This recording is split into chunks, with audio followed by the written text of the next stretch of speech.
You know, I spoke with Mossab Hassan Youssef, the son of Hamas. His reaction to his extremist upbringing was he said, I want nothing to do with this. And he left the religion.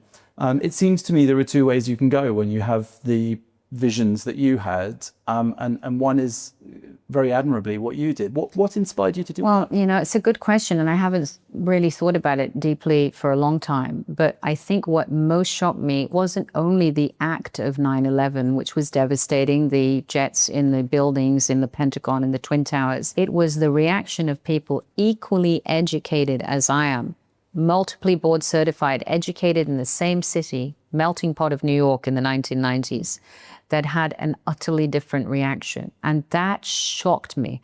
I accept that there may be those that are less educated or less privileged, and they may decide, or they may be more easily induced to be looking at things in a very black and white or extremist fashion. But it was the highly educated response that shocked me. And if we fast forward almost 25 years, when October 7th happened, my friend, the commander, Kobe Vaylor, by then he was a diplomat, said, look, if you'd like to see, there's a way that you can come and see, but we cannot guarantee your safety. You would come at your own risk. And as I was debating the risks of that decision with myself, with my mentors, with my family, immediately within 48 hours, the denials began in New York, in the United States, even by figures like the Queen of Jordan. And so I think it is because I was absolutely committed to exposing the truth, and that's a basic Islamic principle, which is to have a bare minimum of observation of faith is to expose injustice. So if you're able to expose injustice and do something about it yourself, then use all your faculties. If you're not able to intervene in some way, then at least use your voice. And if you cannot use your voice, then at least register the injustice inside you. And so I think that is what drives me. And why do you think those people then did deny what happened? I mean, the denial was so rapid, Jonathan, and it was so systematized in so much media. And as you remember, so many leading institutions, the United Nations, did not recognize that women and girls were violated for almost 2 months. I think there has been a cultivated animus towards Israel that is separate but complementary to the delegitimization and the demonization or dehumanization of Israel in radical Islam. And I think that is the rise of this very dangerous woke neo-orthodoxy that has become the culture of the present times. It's very powerful in the United States. And by that I mean the far left progressive milieu, in which victimhood is absolutely prized for all elements. Identity, including national identity, is fragmented into whether it's skin color, orientation, whether it's expression of individuality in some way, whether it's gender fluidity. It's atomized to such a degree, except when it comes to the Jewish individual. And the Jewish person is the only surviving evidence of the world's greatest crime against humanity, the Holocaust.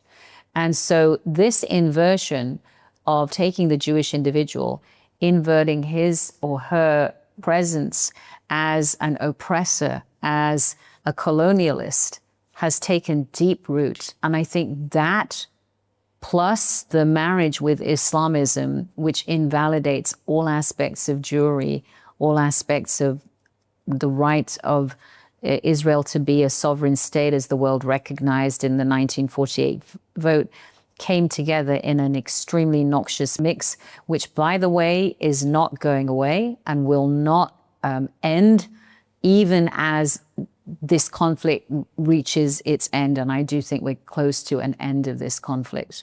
Is there a sense that victimhood identity that you talked about in Islamism is finding fertile ground in this victimhood identity that seems to have taken over the woke West? And that's why we have this confluence of the two. It's almost dangerous because even Muslim people are being heavily influenced by extremist Islam visions, perhaps because they have this overlap in the Venn diagram of victimhood. Yes, and you're the scholar really on this, but it's referred to as the Red-Green Alliance, and you can find papers decades old writing about this, but we're actually living through that era. Yes, that is a reason. And when I think about victimhood, and I think about, let's say, I think about my family. In my family, some of my family were refugees when India was divided. It was the world's largest mass migration of 40 million people. My father was a refugee and lost his home and was bereft and had all kinds of hardships.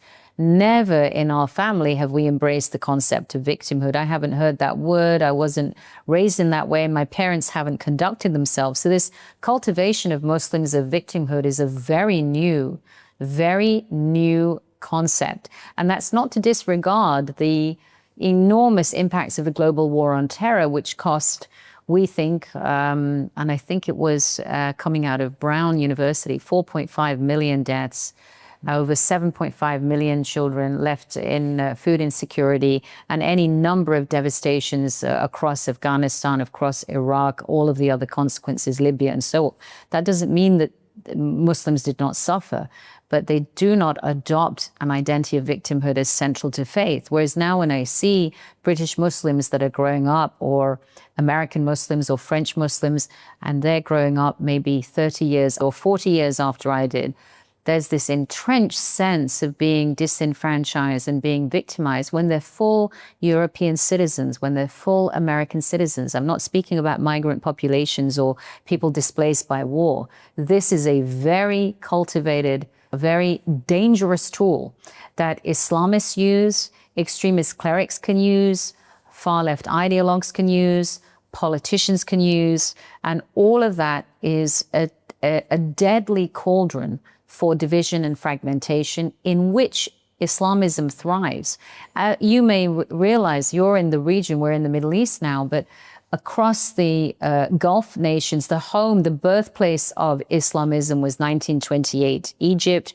We know it probably followed the cross-pollination of Nazis, Alfred Hess, with scholars, Muslim scholars who were ideologues and radicalized, and then the hybridization with the Mufti of Jerusalem, which led to that first concept of radical Islam. Well, this region, Egypt, United Arab Emirates, Saudi Arabia, these countries have eliminated and outlawed Muslim Brotherhood ideology because of the destruction it wrought in their societies, and because they recognize it's completely anathema to fundamental Islamic values. And that expulsion from the Middle East has led to it pollinating in Western Europe and the United States. Recently, I'm sure you're familiar with the extraordinary report the French government has made public on the Muslim Brotherhood, which shows how it operates much more like a secret society disguised as a religious minority to advance its goals to capture the narrative, capture the population, and capture political power. My concern is, even though there are far fewer Muslims in the United States, and the United States is much bigger, the same movements are at play, and America has much more in the way of guaranteed religious freedoms and freedom of expression, freedom of speech, freedom of assembly, perhaps than even places like Britain. And so this is now where this ideology is settling. A lot of people that are not immersed in this field might think of radical Islam as a 9/11 model, somebody preparing to hijack a plane, somebody preparing to detonate a building.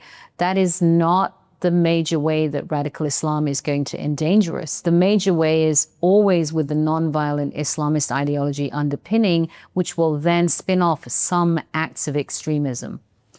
It's interesting that you put it that way, because I often say when I talk about Holocaust memorialization that the Holocaust didn't start with the gas chambers, and Islamism didn't start with 9/11. In fact, there's a whole history of much more apparently small-scale ideological actions that take place before we get to that point. And I guess I want to ask you something I ask a lot of people I meet in conversations like this, who are Muslims, who like yourself abhor this. attitude, this ideology, who don't recognize it as part of your faith. From the outside, for those of us living in Britain, for those of us who are non-Muslim, who are Jews like myself, who are gay, who are sometimes women, any of these groups who are victims of Islamist terror and persecution, why are they wrong to consider Islam in terms of those Muslims? You said Islam says don't judge Islam by the Muslim, but for those people who aren't Muslims, they don't need to listen to that. They look at their society and they see among them people who are outrageously set against them and justify it with their religion and their God and their scriptures as they read them. And so they look at that and say, statistically, we've lost. They would love your version of Islam, but they don't see that as being predominant or on the rise where they are. So I would say to you, all Islamists would describe themselves and say that they subscribe to Islam and describe themselves as Muslim, and I would not disagree with their description. They are from within the Muslim body. A lot of times post 9/11, many leaders would say they have nothing to do with the religion, they are not part of the religion, they are apart from the religion, but we have to understand that they're coming from among us. And they are conducting in their method. I mean, one of the worst things in Islam is deceit and hypocrisy. That's absolutely abhorrent. So to present oneself as a religious minority, let's say in a Western nation, but meanwhile be working to undermine the very democracy that gives you a home, food, shelter, a political voice, is classified as completely hypocritical behavior and not consistent with Islamic ideals, which is supposed to be transparent. But I don't deny that these individuals are Muslims. They're part of Muslim society. I think that their actions and their intentions are extremely destructive, most of all to the Muslims around them and then to the society around them. And they would respond by suggesting that I would be a heretic or that I'm excluded or I'm outside of the bounds. And this convulsion that's occurring, and I do believe that the Muslim Brotherhood ideology and its adherents are a minority, is happening inside the body proper of the entire Muslim world population. What I'm very afraid of is that the dominant voice in the West is becoming the Muslim Brotherhood voice, because the Muslim Brotherhood is organized politically. It's very savvy at getting influence on the local city council. We have in the United States, I would consider at least 2 congresswomen. They seem to be Muslim Brotherhood mouthpieces. Are they members of the Muslim Brotherhood? I have no idea, but they certainly seem to show all of those features. And so this dominance of their voice, that's all that it takes. And we know this, for instance, I had the pleasure, and we're both columnists in The Spectator, of interviewing at that time, the Mufti of Rwanda, who explained to me how he recognized many of the statements and much of the explicit anti-Semitism of Congresswoman Ilhan Omar to be very consistent with a Muslim Brotherhood background. Or I can talk to a Kurdish Peshmerga commander in northern Iraq who will say, why is the United States tolerating these clear Hamas supporters? Or you mentioned Iraq, where I gave a speech about radical Islam. And then not only was I questioned about verses in the Quran by Muslim victims of Saddam's genocide, but I also received a standing ovation by survivors of the Yazidi genocide, including the Yazidis and the Muslims. But I had been originally invited to give that talk at Harvard to the Friends of Israel student group at the Law Society, with actually a very well-known American Zionist who also is knowledgeable about martyrdom ideology, Brooke Goldstein. And we were disinvited when I proposed I wanted to talk about Islamophobia, and she wanted to talk about how martyrdom ideology can impact children. I was able to give that talk in the University of Duhok in Iraq, which evidently had more academic freedom than some of the best universities in the United States, and that's almost 10 years ago. So to answer your question, if an Islamist says that they're Muslim, believe them. I can't deny that they are Muslim. Do I think that they're following the spirit of Islam? No. But if they say that they are Muslim, I have no choice but to believe them. And if they say also that they want elimination of the Jewish state, if they want from the river to the sea, if they want to pursue, as now we have the Ayatollahs pursuing total destruction and annihilation of this country we're sitting, I also believe them. So you must have, effectively, as an apostate in their eyes, you must have experienced great animosity from these people, possibly even danger. So I certainly have lost a tremendous number of friendships. I have lost professional opportunities outside of the United States. Muslim friendships or non? Many Muslim friendships would not agree with my very vigorous stance at condemning Islamist anti-Semitism, which I think is the most dangerous. Why? Much of it, I think, is because of the fury that rises and falls with military operations that end up causing a lot of Palestinian civilian loss of life, which of course is the intention of the dually genocidal Islamist rule over the Palestinians, for instance, in Gaza by Hamas. So that has cost me almost all my friendships in much of the Gulf Arabian world. I have had some unpleasant things happen, and I have a way of dealing with that. And I have some very serious friends in the fields of counterterrorism who are constantly urging me to modulate my voice and modify. But I really am a believer in Islam, and I believe that I fear only God, and that the rest I am obligated to tell the truth.